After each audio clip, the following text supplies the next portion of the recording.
Hey, what's up, my friend? So in today's episode, I want to talk about how do you know when should you cut your loss. I believe this is a topic that you might be struggling with, right? If not, you won't be watching this video. And I want to share with you, a simple technique that you can use to know when you should cut your loss. But first, right, let's talk about how not to cut your loss. There are a few scenarios, right, where many traders they cut their loss, right, in one of these manners, which I feel that is the wrong way to cut your loss. Number one, they cut their loss based on their feelings.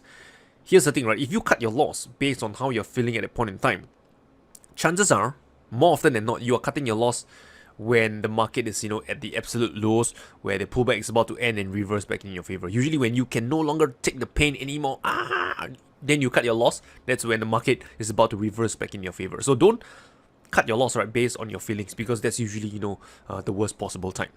Number two, don't cut your loss, right, based on how much money or how much trading capital that you have left. So what some traders might do is that, let's say their trading capital is $5,000 and they tell themselves, okay, I will cut my loss, right, when my trading capital drops to $4,000.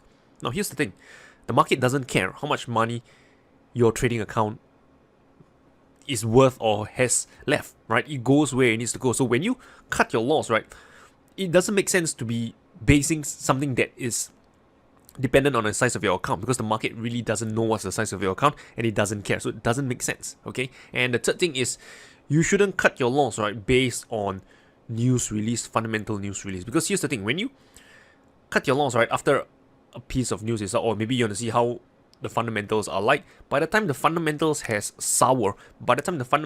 turned negative, you could lose a lot more already on your trade. So don't wait for news to kind of confirm, right, whether you should cut your loss or not. So now you might be thinking, Okay, Rayner, so then how should I know when to cut my loss? right? So if you're a technical trader, meaning that you employ technical analysis to trade the markets, then I got one very simple technique, right, for you to use, right, to know when to cut your loss. And this technique goes something like this.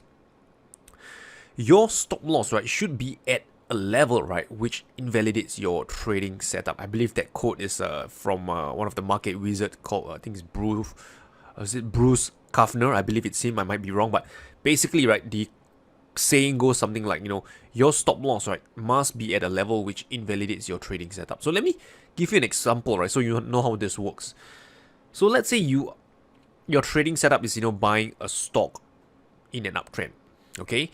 And you are long, right, because this market is still in an uptrend. So clearly, right, your stop loss, right, should be at a level, right, which invalidates that uptrend. What does it mean? So it means, right, if the market reaches your stop loss, right, that uptrend, right, will clearly be invalidated. That uptrend will be destroyed. Does it make sense? So let me give you another example. Let's say, how about you trade a double top chart pattern, right, and you want to short the market because you notice there's a double top pattern. So where should your stop loss be? Well, if your basis of that trade is just a double top chart pattern, then clearly your stop loss, right, must be at a point, right, where your double top chart pattern is invalidated. And clearly, where would that be? That would be above the highs of the double top pattern, because if the market breaks above the double top pattern, you can imagine that that pattern is no longer looking like a double top. Make sense? One more example. Let's say maybe this market is you're trading a range market, right? It's contained between the lows of support and the highs of resistance. So you buy low, sell high, buy support, sell resistance. So let's say you buy at the lows of support in the range. So where should your stop loss be?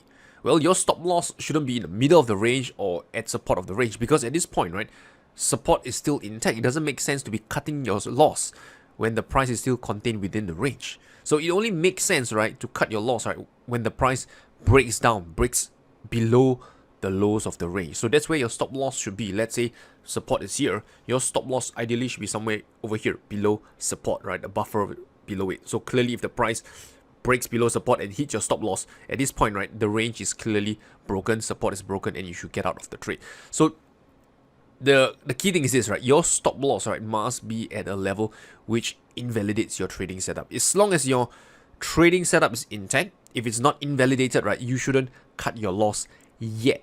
You want to cut it, however, you want to cut it as soon as possible, right, when your trading setup is invalidated. So usually the key thing is to identify the key area on the chart, right, where if the price breaks below it, right, your trading setup is invalidated. For support, if you trade range, right, it might be below the lows of support. If you trade a moving average bounce, right, let's say the price has been testing the 50 MA for the last 2 or 3 times, has been respecting it. If the price this time around break below the 50 MA, clearly the 50 MA is no longer holding up as support, and you should also get out of the trade.